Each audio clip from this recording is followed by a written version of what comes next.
A ideia, então, é a gente falar um pouco hoje sobre o filme Matrix, que eu estou deduzindo que todo mundo já viu. Eu vou me basear principalmente no 1, mas tem uma outra coisa do 2 e do 3, mas quem viu só o 1 consegue acompanhar. Matrix, então, é um filme de 1999, e essa data vai ser importante depois, dos irmãos Wachowski, que são Andrew e Lana, porque agora ele mudou de sexo. Quando ele fez esse filme era homem, agora é mulher. E Matrix, a grande questão é o que é Matrix. Então existem várias respostas para isso no filme e fora do filme. E a primeira coisa que a gente pensa em relação ao que é Matrix é uma teoria da matemática, que é a teoria das matrizes, que vocês devem ter estudado em alguma época, faz parte da teoria dos conjuntos, em que você tem elementos que são organizados em linhas e colunas, exatamente como as cadeiras em que vocês estão sentados. Normalmente são números os elementos, mas pode ser qualquer tipo de elemento. Agora, quando a gente fala em matriz, e principalmente no filme Matrix, a gente está pensando principalmente na matriz binária, em que você tem elementos de 0 e de 1. Por que a gente está pensando isso? Por causa da base da computação. E o filme é totalmente baseado na ideia da computação, é um estilo cyberpunk, que eles estão sempre lá mexendo. Aliás, é interessante porque a estética da computação que aparece no filme é um pouco mais antiga, né? Eles têm essas cores de fósforo um pouco mais antiga. E todo mundo sabe que a base 0 e 1 para a computação é o sistema binário, é fundamental, mas não foi inventado na computação. É uma teoria matemática mais antiga, e se a gente for ver de verdade, ela é bem mais antiga do que isso, e ela acaba nos remetendo para... Vai? Vai. Para a China, em que você vai ter a primeira ideia do sistema binário, com o Yin e o Yang. Então, ali você tem uma imagem do Tao, todo mundo conhece aquela forma. É uma forma muito antiga, deve ter lá uns 6, 7 mil anos ou mais. E você tem uma área escura e uma área clara, e um ponto claro na área escura e um ponto escuro na área clara. Essa área clara chama-se Yang e a parte escura chama-se Yin. A representação clássica é o Yang como uma linha contínua e o Yin como uma linha interrompida, que seria exatamente 1 e 0, Yang 1, 0 e Yin.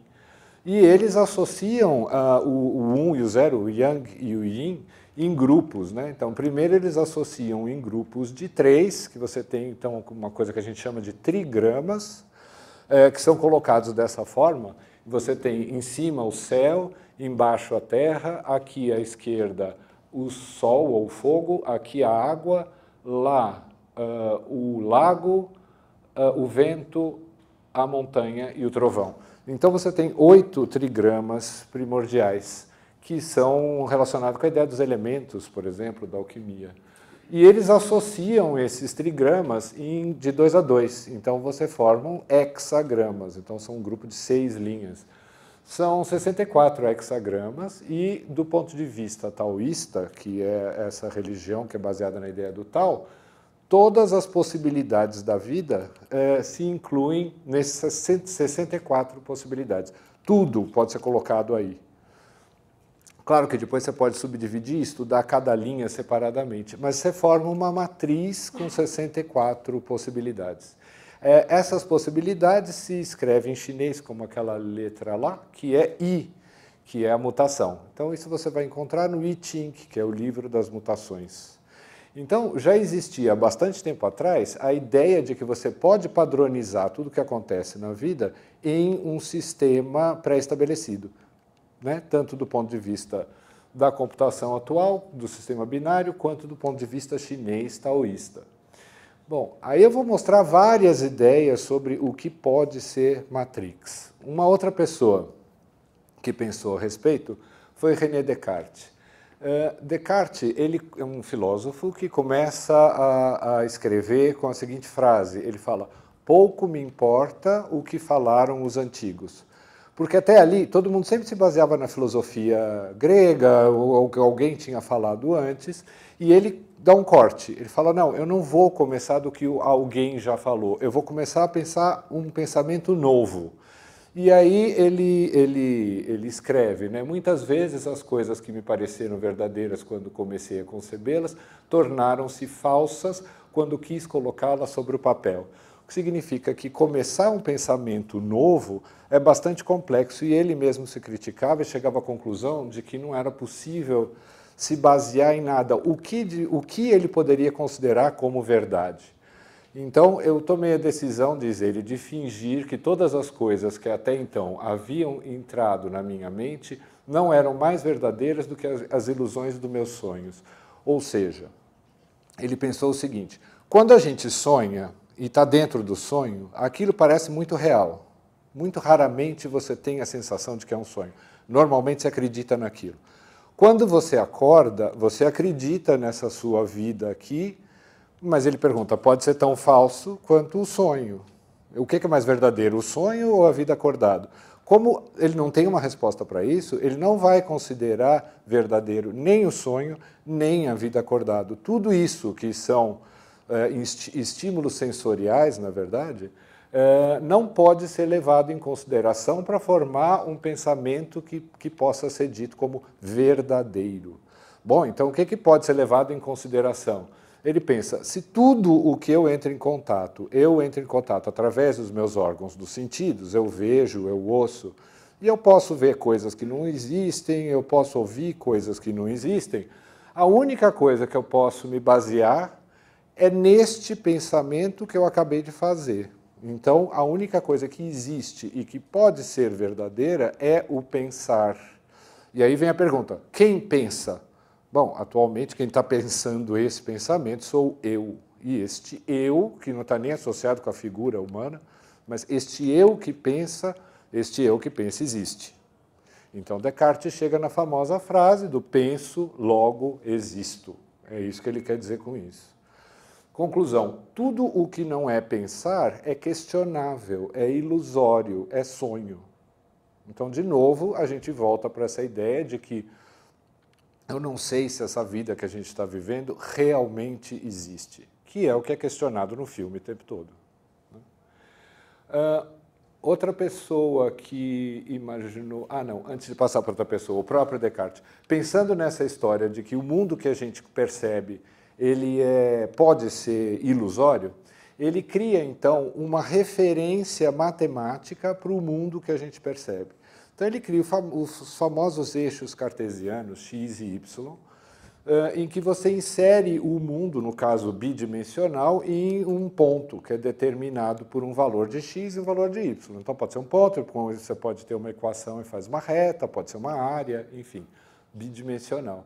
Esse sistema cartesiano serve para você desenhar, bom, a gente estudou geometria, serve para você desenhar qualquer tipo de forma bidimensional. Mas também é utilizado para a gente se localizar, né? Você pensa lá no Google Maps ou no mapa, você tem o sistema cartesiano localizando exatamente o ponto em que a gente está aqui, no eixo X e no eixo Y. Da mesma forma, se você colocar um terceiro eixo, um eixo Z, você consegue criar um mundo tridimensional e não só bidimensional como o anterior. Então, você consegue criar um volume no espaço, né, um tridimensional, que é o que é usado no filme, no sentido de Matrix no filme, é um programa de computador que cria esse mundo tridimensional em volumes e insere as pessoas nesse mundo virtual. Mundo virtual esse que é tão virtual quanto o que a gente está agora, né? A gente não consegue dizer o que de fato existe. Com esse mesmo raciocínio, notem que a data é mais ou menos próxima de Descartes, tem Calderón de la Barca. Calderón de la Barca foi um poeta, um escritor espanhol, e escreveu A Vida é Sonho, que é um clássico da literatura mundial, em que você encontra o que é a vida, um frenesi, que é a vida, uma ilusão, uma sombra, uma ficção, O maior bem é tristonho, porque toda a vida é sonho e os sonhos, sonhos são. Ou seja, não existe. De novo, a mesma ideia de uma vida ilusória, um mundo apenas percebido e não real, concreto e palpável.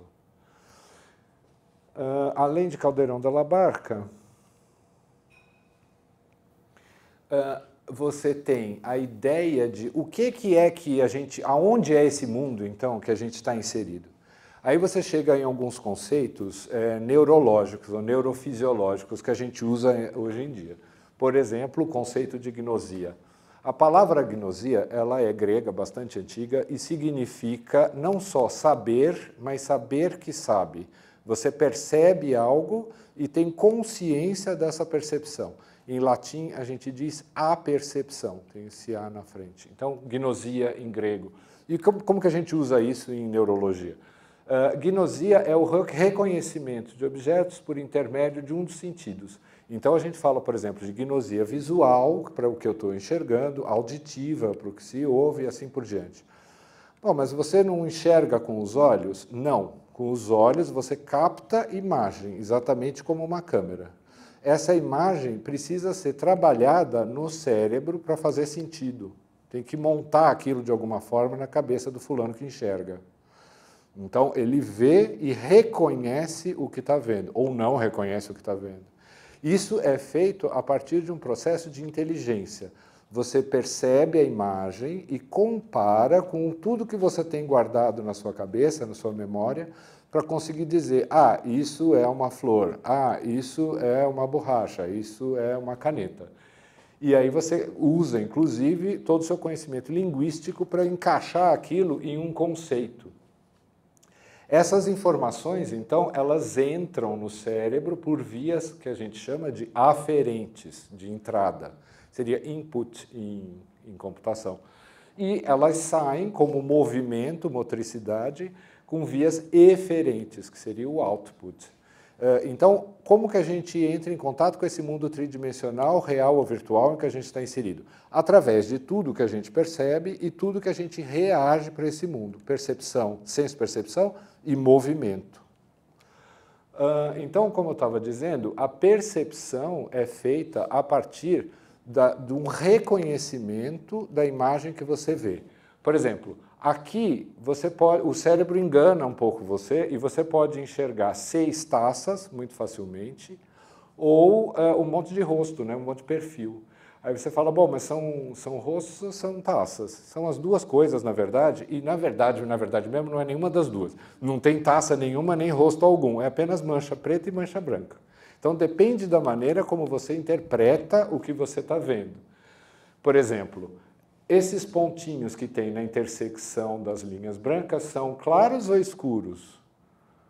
Não dá para saber. Agora, como acontece isso? Isso acontece porque o seu cérebro não consegue entender o que está vendo.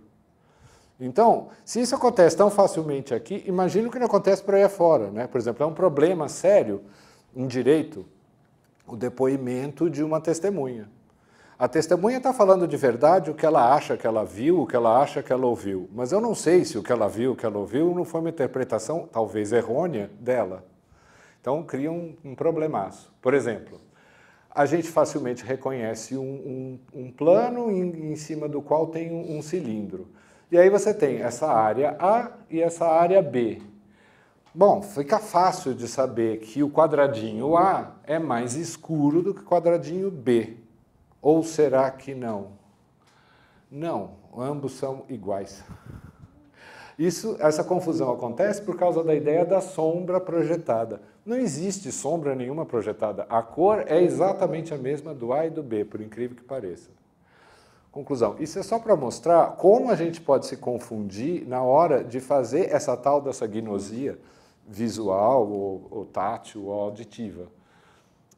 Então, baseada nessa ideia de que tudo é interpretado, ou seja, você não tem uma objetividade, você tem uma subjetividade, em psicologia a gente usa, por exemplo, testes projetivos. Então, todo mundo já deve ter visto. Essa é uma prancha de um teste que se chama Rorschach, e tem uma mancha, e você pergunta para a pessoa o que é que ela está vendo. Dependendo do que ela responde, você entende como é que ela processa a imagem.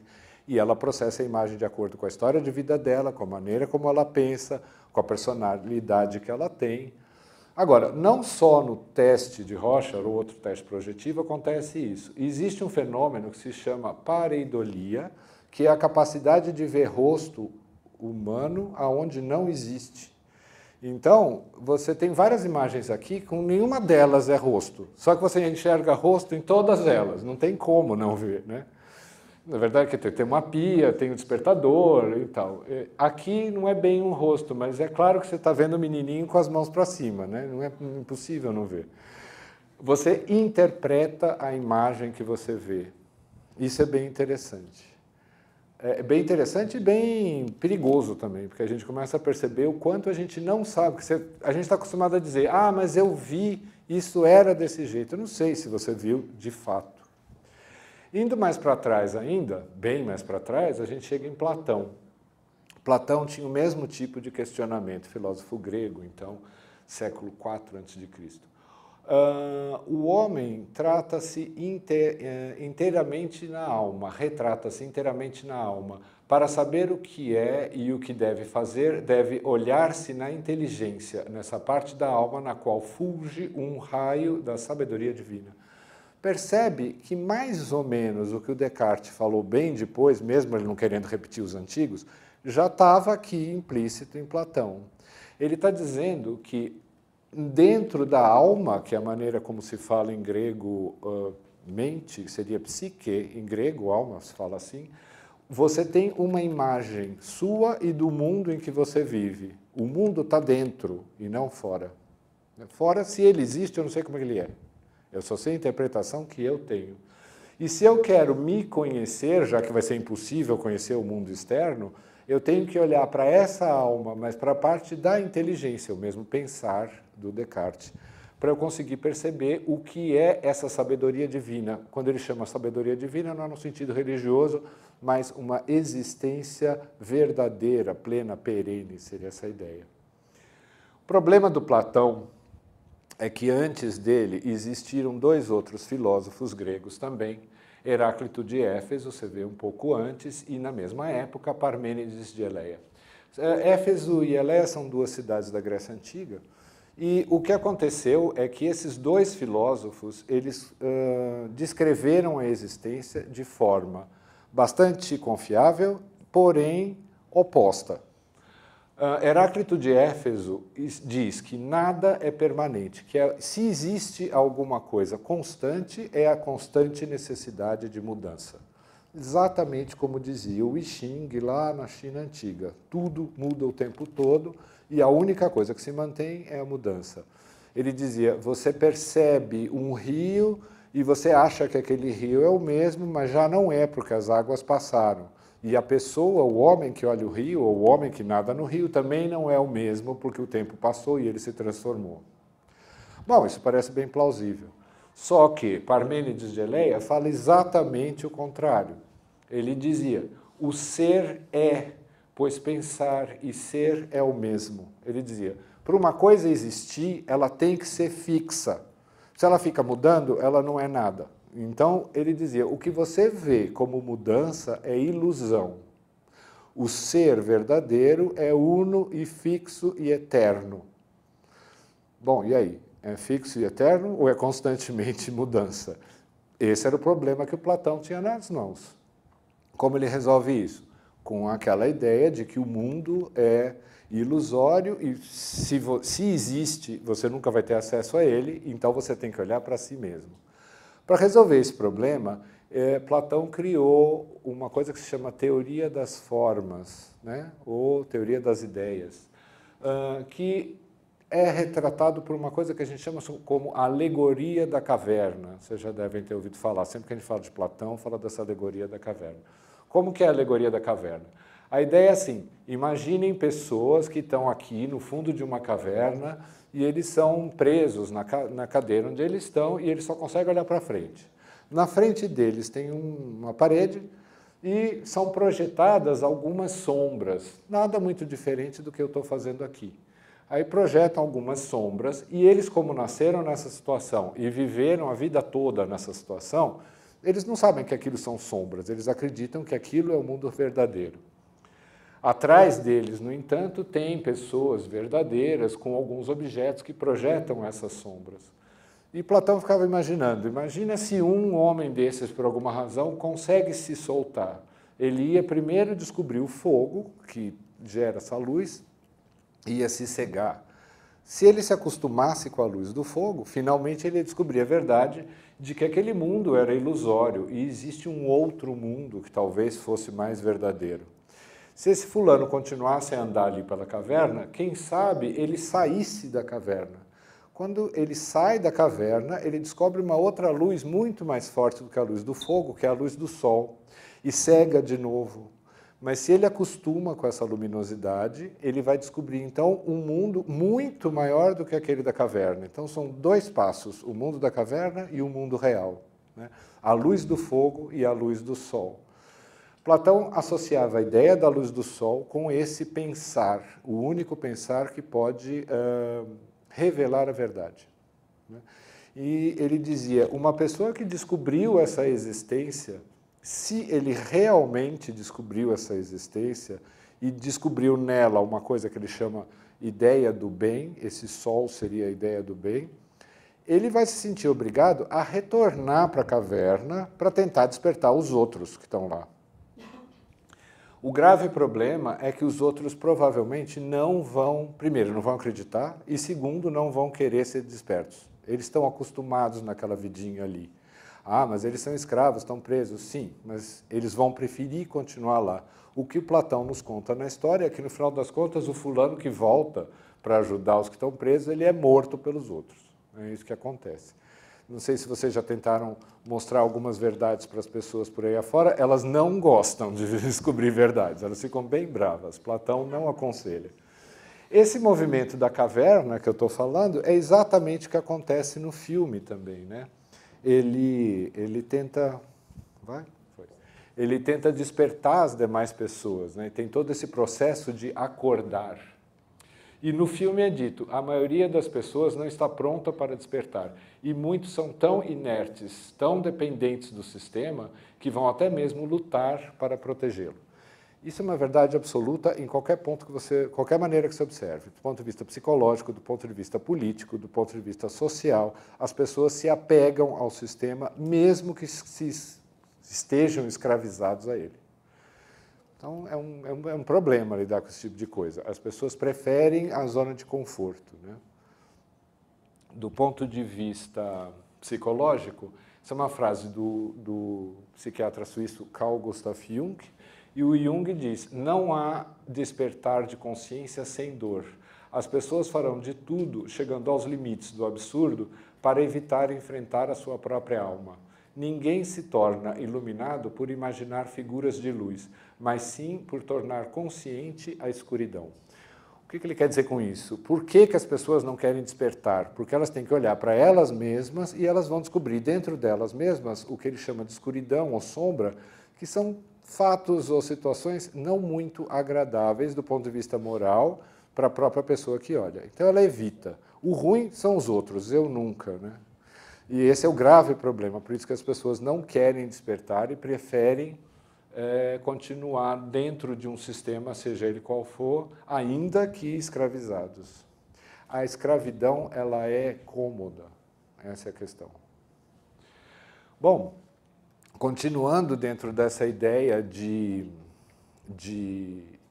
um mundo ilusório, parece que é uma constante, né? Porque no filme fica assim, nossa, uma ideia inovadora que eles tiveram. Não, estou mostrando que nem um pouco inovadora. A gente sempre pensou num mundo ilusório. E se a gente for bem mais para trás, essa ideia de ilusão vem desde a Índia, por exemplo, na Índia Antiga, em que você tem o conceito de Maya. Maya, então, é uma divindade feminina que dança, e aqui uma representação de Maya, ela dança e a cada movimento que ela faz, ela cria novas ilusões. Então, Maya cria ilusões sobre ilusões, né? E é nesse mundo de Maya que a gente vive inserido. Esse mundo ilusório, em sânscrito, se chama então samsara, que é o mundo sensível, o mundo que eu percebo ou apercebo através dos meus órgãos dos sentidos. Existe, é claro, a possibilidade de um mundo mais real e mais distante, que seria o nirvana, que um dia, quem sabe, a gente conseguisse atingir a partir do afastamento desse mundo sensível. Mundo sensível esse que aqui, no caso do Sansara, inclui não só senso-percepção, mas inclui principalmente emoções também. A gente interpreta tudo o que a gente vê através do que a gente sente, né? Então, voltando um pouco para a parte de neurologia e psiquiatria, se uma pessoa ela está muito emocionada, ela tende a supervalorizar o que viu. Então, por exemplo, sei lá, uma situação de um cara que foi assaltado. Ele ficou assustado no assalto, ele ficou com medo. Então ele vai dizer, eram 3 caras armados com metralhadora. Se você for ver de verdade, talvez fosse 2, um deles estava com canivete. Mas ele jura que eram 3 caras armados com metralhadora. Você é envolvido pelo que você percebe e pelo que você sente. E também pelo que você pensa, que são os seus conceitos, os seus valores, aquilo em que você acredita. Então, você vive inserido no sentido preso, como dizia Platão, por isso, pelo que você pensa, pelos valores que você acredita, naquilo que você acha que é, pelo que você sente e, a partir daí, pelo que você percebe do mundo. Isso é samsara.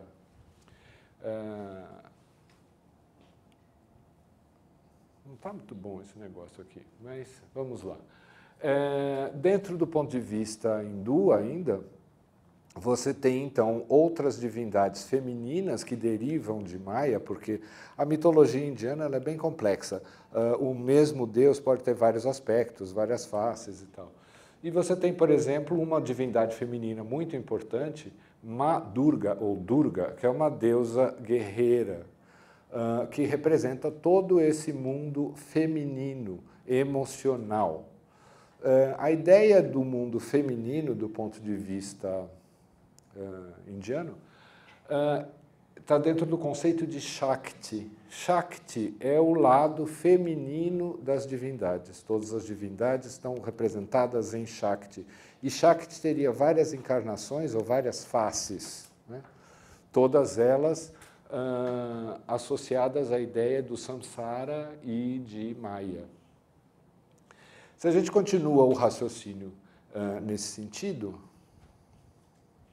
a gente chega na ideia primordial de mater. Mater é uma palavra que vem do indo-europeu, que é uma língua mais antiga ainda do que o sânscrito, ou o grego, ou o latim, precursora dessas línguas todas, e é o radical para mãe, né? Então, todas essas deusas mães que geram esse mundo no qual a gente está inserido. E é da palavra mater que vem o termo matrix. Então, de novo, a gente chega na ideia de matrix como esse princípio feminino que gera um mundo ilusório, portanto, sensível, emocional, no qual a gente se insere. Conclusão, matrix é uma espécie de mãe que nos aprisiona, ao mesmo tempo contém. Eu não sei se fica claro esse passo aí. É da palavra matrix que vem, por exemplo, a ideia de matéria, depois eu vou aparecer lá, mas no filme, Matrix é representado, isso já aparece no filme, eu acho que é no 2 ou no 3 já, que ele consegue sair da Matrix, ele sai daquele mundo lá onde eles vivem mesmo já no mundo real, e consegue ir lá no centro, lá onde tem as máquinas, os computadores. E existe uma consciência central que toma conta disso, que cria esse matrix e controla todas essas máquinas. Essa consciência central é associada a essa mater que a gente estava falando. E aí, esse meu negocinho não está muito bom. Aí, eu separei uma frase do filme que diz: Matrix é um mundo que jogaram diante dos seus olhos para deixá-lo cego, quanto à verdade. E a verdade é, você é um escravo. Aí a gente começa a entender um pouco melhor o que ele quer dizer com isso, né? Ou seja, esse mundo no filme é um mundo de computador, um mundo virtual de computação. Mas talvez queira dizer muito mais do que isso. Talvez a gente viva aqui, agora, dentro desse mundo ilusório. Muito bem. Então, eu estava dizendo, é de Mater que vem o termo Matrix. E essa deusa mãe que gera, que cria, ela pode ser entendida em latim pelo termo Mater Genetrix, a mãe que gera, a mãe que cria. Então a gente começa a ver que também não é tão terrível como aparece no filme. No filme eles colocam muito assim, os bonzinhos contra os malzinhos, como sempre acontece em Hollywood, mas não é bem assim. Existe um lado muito positivo, talvez, da gente existir dentro desse mundo Matrix. Traduzindo a palavra em português seria matéria. A gente fala muito sobre matéria quando estuda em física e esquece que o radical matéria vem da origem mater. Matéria é mãe também. Conclusão, do que a gente está falando? Esse samsara, esse mundo ilusório, sensorial, é feito de matéria. É esse mundo material que a gente se encontra aqui. Em contraposição, existiria então um mundo abstrato, que também é conhecido como mundo espiritual. Essa dualidade espírito-matéria é a base de todo o cristianismo. A gente sempre pensa no mundo espiritual, no mundo material. É a ideia de que todos os princípios materiais são pecaminosos, por exemplo, do ponto de vista cristão. E que você teria que largar dessa matéria e buscar o mundo espiritual. As religiões orientais falam a mesma coisa, só que não com o peso da ideia de pecado e tal, mas também eles buscam afastar esse samsara e buscar esse mundo abstrato, esse mundo espiritual. Bom, mas de qualquer forma, a gente está aqui em uma situação encarnada, ou seja, literalmente dentro da carne. E essa situação encarnada, esse mundo material em que de alguma forma a gente existe, do ponto de vista da tradição hebraica, se chama Malhut. E Malhut é esse mundo concreto, tridimensional, material, em que a gente de alguma forma se insere. Veja, a gente não é Malhut, a gente não é material, a gente se insere. Então é aquela famosa ideia de que não somos seres materiais que temos experiências espirituais. Somos seres espirituais tendo agora uma experiência material. Tá? A base dessas religiões todas é essa. Falando um pouco mais, então, sobre Malhut e pensando na tradição hebraica, a gente chega na ideia da Cabala, né? E na Cabala, que é a tradição esotérica do judaísmo, você tem essa forma que é chamada árvore da vida. A árvore da vida, ela tem várias sefirot, cada uma dessas chama sefirá, e essa aqui de baixo, a mais concreta possível, é essa Malhut, onde a gente talvez estaria. É tridimensional e material. Cada uma dessas, cada sefirá se refere a um planeta, do ponto de vista simbólico, não concretamente o planeta lá, mas simbolicamente um planeta. E é claro que Malhut, que é essa mais concreta, se refere ao planeta Terra. Então, a gente está aqui nessa existência terrena, material e Malhut. Mas pela própria ideia da árvore da vida, a gente já presume que existem várias outras existências superiores. Quando eu digo superior, não é superior porque é melhor, é superior porque é mais abstrato, mais suprassensível, além do sensorial. Então, existem vários véus que separam essas existências. Tem esses riscos horizontais que são véus que têm que ser ultrapassados para você ir conseguindo perceber mundos sucessivamente mais sutis, até você chegar lá em cima, em Keter, que seria o mais abstrato possível. O que acontece, então? O que acontece é que nós viemos, em algum ponto, desse mundo espiritual superior e descemos essa árvore da vida até aqui. Quando a gente chega aqui, infelizmente a gente esquece do resto e precisa tentar se lembrar para conseguir subir novamente e fechar esse ciclo. Essa é a ideia básica que nos mostra a Cabala. Continuando por esse tipo de pensamento, lá descreve, então, Malhut como uma instância muito mais materna e não algo tão terrível como Platão fala ou como o filme mostra. Malhut é um senso de pertencer. É a mãe que amorosamente embala o filho e os olhos da criança encontram os carinhosos olhos da mãe. E a criança recebe a mensagem: sou querido e necessário nesse mundo. Tenho um lugar confortável onde serei sempre amado. Nada tenho a temer. Sinto-me como um rei em meu coração. Tá, na teoria é muito bonito, mas na prática o mundo que existe por aí fora não parece tão maravilhoso assim. Né? Quer dizer, ou seja, isso seria como a ideia de chegar em Malhut é por aí, porque a gente normalmente chega via mãe. Hoje em dia estão fazendo na fábrica também, né? Mas a ideia seria chegar via mãe, e uma mãe ideal sempre tem esse acolhimento. Agora, claro, quando você chega nesse mundo real, esse mundo real vai te propondo desafios. Então, eu sempre costumo usar a imagem do cubo. Por exemplo, pensem num cubo. Imediatamente aparece na cabeça de vocês um cubo perfeito, com todos os lados iguais, ângulos de 90 graus maravilhosos, muitas vezes transparente e girando. É assim que a gente pensa. Tá bom, aí eu vou dar para vocês madeira ou argila e vou falar, façam um cubo. Bom, vai ser bem difícil que esse cubo maravilhoso que você está pensando saia lá na argila. Pode até sair, mas vai dar um trabalhão. Na argila, na madeira, pior ainda. Na pedra de mármore, então, é uma complicação. Conclusão. A existência material, ela te recebe, mas ela também te impõe obstáculos, ela te impõe desafios. E você vai ter que usar a sua força de vontade para dobrar essa matéria. Não é tão simples como lá no mundo dos sonhos. Então, essa existência em Malhut, ela é ambígua. E essa ambiguidade é que assusta e, ao mesmo tempo, atrai.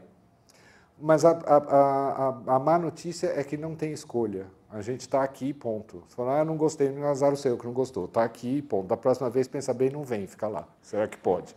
Não sei se pode. Bom, aí vem uma pergunta inevitável. Tá bom, já que existe, então, esse mundo material, que seria ilusório, a gente saiu de um outro mundo que talvez fosse mais real e veio para cá, a pergunta que não quer calar é: quem criou, então, este mundo em que a gente se inseriu? Bom, existem várias respostas para isso.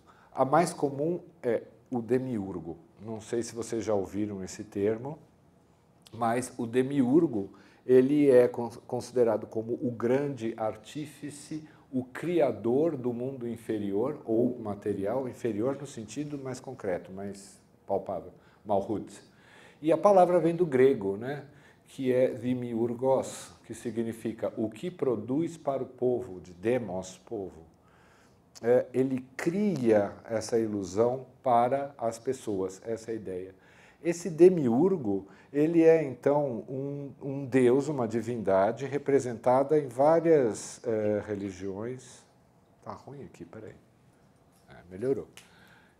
Ele é considerado um deus em várias religiões e é conhecido por vários nomes, né? Então, normalmente ele é visto como chefe dos arcontes, que é uma das hierarquias angélicas, como um anjo, um ser divino, possuindo uma sabedoria limitada e imperfeita. Fala, nossa, mas o Deus Criador é limitado e imperfeito? Sim, porque ele seria não o máximo dessas hierarquias espirituais, mas um ser intermediário, justamente que cria esse mundo mais concreto. Para os neoplatônicos, o Jung é considerado como neoplatônico, a gente acabou de ver os pensamentos de Platão, ele é considerado como logos. Logos é o pensar. Então, de novo, a gente volta para aquela imagem do Descartes, que o pensar é a base que cria o mundo, o logos. Na Bíblia também eles vão referir-se a esse termo logos, como verbo divino, que é o Criador também. Portanto, também tem uma relação com Jeová, né? O Deus judaico-cristão, ou judaico, que cria a partir da palavra. Essa palavra é um reflexo do pensar. Então, pensar e falar coerentemente, em grego se diz logos, e é esse logos que cria. Do ponto de vista da maçonaria, ele é chamado de o grande arquiteto do universo. E ali em cima você tem o símbolo da maçonaria, que, veja, está mais ou menos repetido aqui nessa forma da ilustração do Demiurgo. E no filme Matrix, você tem a imagem do arquiteto. Esse arquiteto, que é um programa de computador também, não é pessoa, ele criou o Matrix e ele recria, isso é no filme 2. No filme 2, existem várias Matrix, elas são criadas, às vezes dá algum defeito, é destruída, é criada uma segunda e várias vezes a situação se repete. Então a gente fica pensando, será que é possível isso? Aí você pensa em universos paralelos, aí você pensa em várias dimensões, aí você pensa, puxa, mas então podem existir outras pessoas como nós numa outra palestra ali do lado em que a maquininha de passar o slide funciona melhor? Sim, é possível, numa outra dimensão. E isso tudo é nessa figura do arquiteto. A figura do arquiteto não é muito simpática no filme, né? Pelo contrário, ele é bastante frio, distante, meio que associado assim aos malvados. Agora, mais uma vez, é ambíguo do ponto de vista religioso ou esotérico. Ele cria Malhut, com isso ele nos aprisiona. Por outro lado, ele oferece a possibilidade de crescimento, oferecendo a dificuldade. Se não tem dificuldade, não pode haver crescimento. A ideia, então, de que esse mundo material foi criado em algum momento e a ideia de que a existência desse mundo material pode ser útil para nós de alguma forma, vem de um autor chamado Jacob Böhme, que vocês veem é um pouquinho antes de Descartes e Calderón de la Barca, tudo mais ou menos na mesma época, só um pouquinho anterior. Jacob Böhme, ele não era filósofo, ele era um esotérico. Então, os textos dele não são assim, muito considerados do ponto de vista acadêmico, mas são os textos bastante interessantes. E ele fala, era necessário que a humanidade se afastasse de Deus, a fim de que a criação evoluísse até um novo estado de harmonia, que seria mais perfeito, ou mais perfeita harmonia, que o estado original de inocência. Ou seja, se a gente estava bem num determinado ponto, houve uma situação em que foi necessário criar esse desequilíbrio pela criação de Matrix, do mundo material, para que houvesse uma evolução e a gente conseguisse sair da estagnação e chegasse numa nova situação harmônica, ainda que através de um problema no meio do caminho, né? Ele descreve, então, a existência de um universo pai e de um universo filho. Ixi, pifou de novo o negócio. Tá lá. Nesse universo pai, o universo original, que ele chama, existiam os espíritos humanos, assim como todos os demais espíritos, porque ele imagina espíritos de diversas naturezas e diversos graus de evolução, vivendo numa perfeita harmonia. Essa ideia dessa harmonia espiritual, ela é passada pela imagem do coro dos anjos, né? Então, os anjos, eles cantam e esse cantar é harmônico. Porém, numa determinada altura, um desses anjos resolve se revoltar contra esta harmonia, porque esse anjo imagina que essa harmonia ela é ao mesmo tempo aprisionadora. Ele não tem a liberdade de cantar o que ele quer, ele tem que cantar junto com os outros anjos. E esse anjo clama por liberdade, ele é um impulso libertador. Esse impulso libertador, representado como um anjo, ele rapta os espíritos humanos, isso é tudo Böhme que está falando, rapta os espíritos humanos e retira esses espíritos dessa harmonia original. A grande ideia era levar esses espíritos todos embora com ele para criar um novo mundo feito de liberdade. Falando assim parece lindo. Só que tem um grave problema. Liberdade é igual a caos. A gente tem que lembrar. Se você exagera na ideia de liberdade, você tem uma bagunça desgraçada, que se chama em grego caos. E caos é sinônimo de inexistência. As coisas só existem porque elas são previsíveis e organizadas. Né? O nosso corpo só funciona porque ele é previsível e organizado. Caos no nosso corpo se chama câncer. Quando tem o caos, isso tem um nome, chama câncer. Caos na sociedade se chama guerra, revolução. Então, no cosmos, essa força libertadora introduz a ideia da desarmonia, a ideia do caos, a ideia da dissonância. Para evitar que esse caos se esparramasse pelo universo inteiro, tinha que ser criada uma força contrária. Portanto, uma força aprisionadora. Essa força aprisionadora é a matéria. A partir do momento em que você consegue aprisionar o espírito na matéria que impõe um limite, essa liberdade não vai conseguir gerar o caos no universo. É meio complicado esse pedaço, mas se vocês tiverem dúvida, gritem aí, levantem a mão. Então, essa força libertadora tem um nome, chama-se Lúcifer. Essa força aprisionadora chama-se Ahriman. Lúcifer, eu acho que vocês já de um jeito ou de outro já conhecem ele. O nome vem do latim e significa o portador da luz, aquele que traz a luz. E ele é um anjo libertador, ao contrário do que a gente costuma imaginar, né? Ele não é malvado, ponto. Ele é um anjo libertador, revolucionário, libertário, portanto, subversivo. Né? Ele não vai aceitar o poder divino central. E Ahriman? Ahriman vem da mitologia babilônica. Os babilônicos eles entendiam que a existência era uma guerra entre os seres da luz contra os seres das trevas. Por uma razão que eu nunca entendi direito qual, eu imagino que venha da pré-história, os babilônicos torciam pelos deuses da luz. Eu acho que eles preferiam, porque lá na pré-história, de noite é sempre mais difícil, os predadores existem à noite, a gente acaba preferindo o dia que a gente enxerga melhor o que está acontecendo. Então, por causa disso, eles torciam para os deuses da luz. E durante o dia, eles imaginavam que então estava havendo uma vitória dos deuses da luz. Quando chegava de tarde, o sol começava a se pôr, eles falavam, bom, acho que os deuses da luz estão perdendo. Quando o sol se punha, ficava vermelho, falavam, olha, o deus da luz está morrendo, está ensanguentado lá no horizonte. E eles ficavam muito desesperados, porque poderia ser que viesse a noite eterna. Para não vir a noite eterna, eles ficavam a noite toda rezando, fazendo determinados rituais, rolava até um sacrifício de vez em quando, mas valia a pena. Valia a pena, porque ficava a noite inteira em claro, mas no dia seguinte o sol nascia. Deu certo, o sol nascia, os deuses da luz ganhavam, e era isso toda noite. Era um pouco complicado naquela época.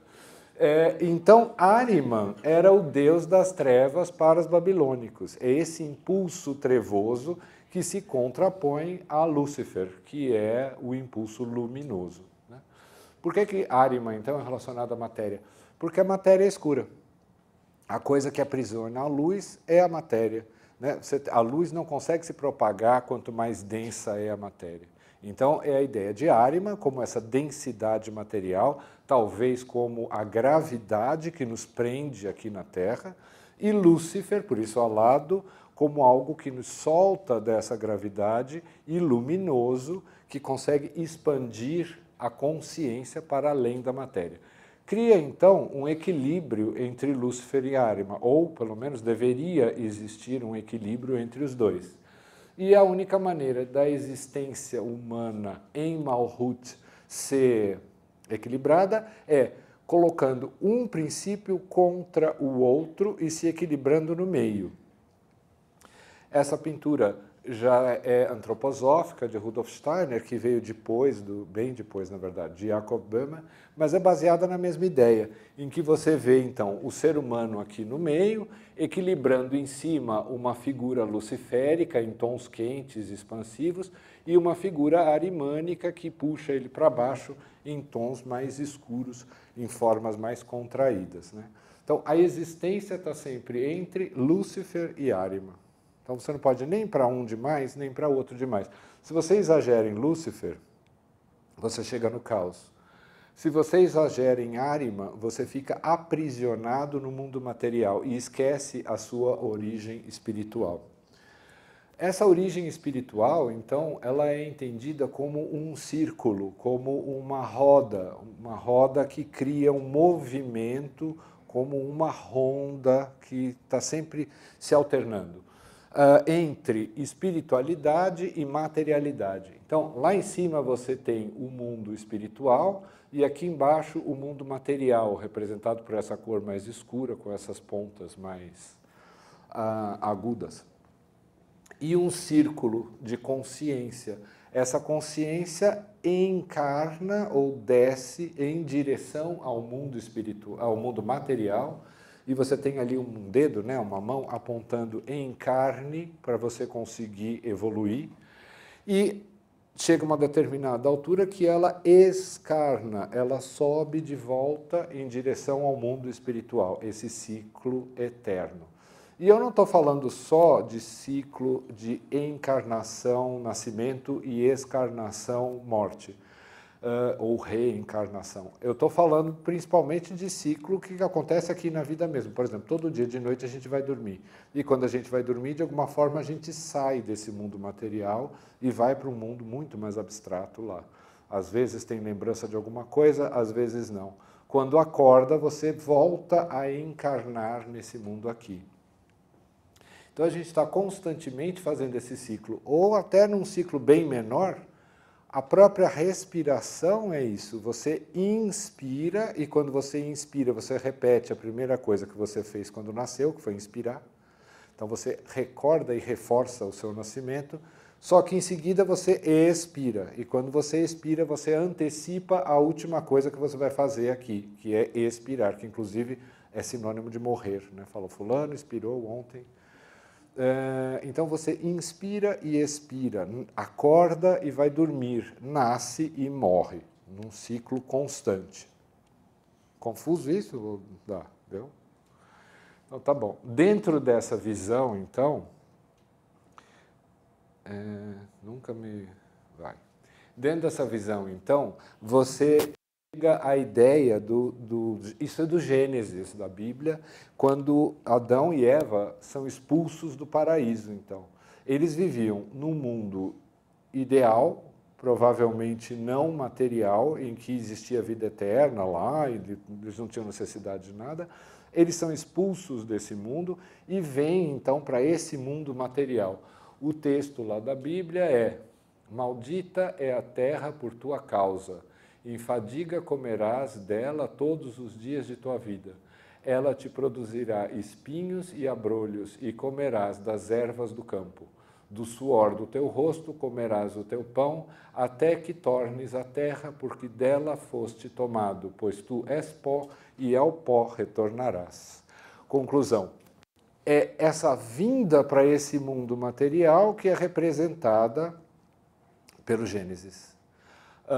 E aí aparece, do ponto de vista judaico-cristão, como um castigo, como uma punição. Mas se a gente for entender o que eu falei antes, não é propriamente um castigo, mas uma possibilidade de evolução. Se a gente ficasse lá no Éden para sempre, a gente não ia ter necessidade de fazer nada. Tinha tudo o que precisava, ia ficar lá dormindo, se sentindo bem e só. Então, é uma necessidade de evolução que faz com que a gente venha para cá e caminhe.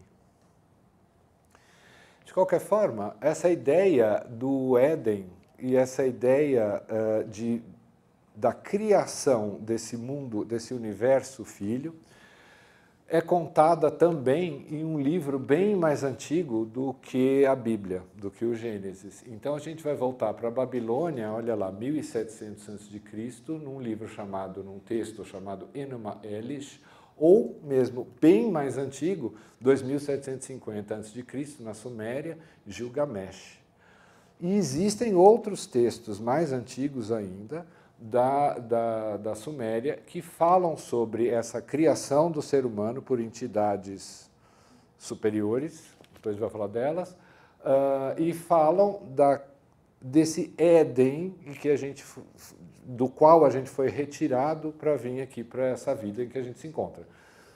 Essas entidades superiores que a mitologia da Mesopotâmia se refere, são chamados Anunnaki. O termo Anunnaki vem de Anu, que significa céu, na linguagem da sumeriana, e que significa terra. Anunnaki seriam aqueles que vieram do céu para a terra. Aí você tem algumas tabuletas da época lá da Suméria, e é interessante observar, ó, existem aqui algumas formas que parecem bastante com a árvore da vida, que a gente tinha visto antes lá na Cabala. O número da Sefirot é um pouco diferente, mas faz lembrar bastante a árvore da vida. E os textos do Enuma Elish e do Gilgamesh são bastante parecidos com o do Gênesis, a ponto da gente imaginar hoje em dia que o Gênesis é uma cópia, um reflexo desses textos mais antigos. Tá ruim aqui. Bom, se a gente for falar então da mitologia da Mesopotâmia, tem a ideia então dos Anunnaki, também conhecidos como Nefilim. Tudo tem dois nomes quando a gente fala da Mesopotâmia, porque eles tinham duas línguas que mais ou menos coexistiam e dois povos que existiam na mesma época. Você tem os acadianos e os sumerianos, falavam línguas diferentes e habitavam no mesmo lugar e faziam parte da mesma civilização.